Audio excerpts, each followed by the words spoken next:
Para saan ba yung emergency blanket na yan? Aluminum lang naman yan. Taco space lang to eh. Para saan nga ba ang ating mga emergency blanket or tinatawag din ng mga thermal blanket? Kailangan meron kayo nito sa inyong mga go bag. Kung bakit? Alamin natin.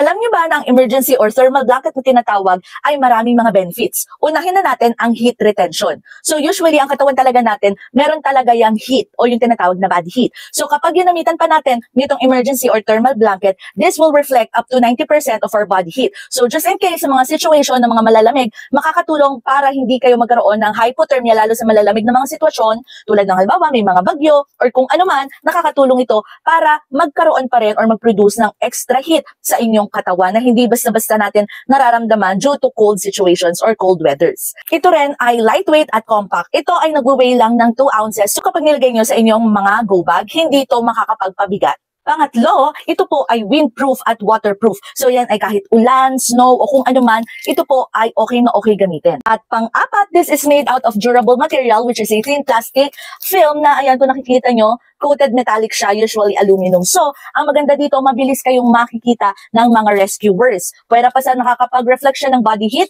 For example, gabi nangyari ang sakuna o kung ano man.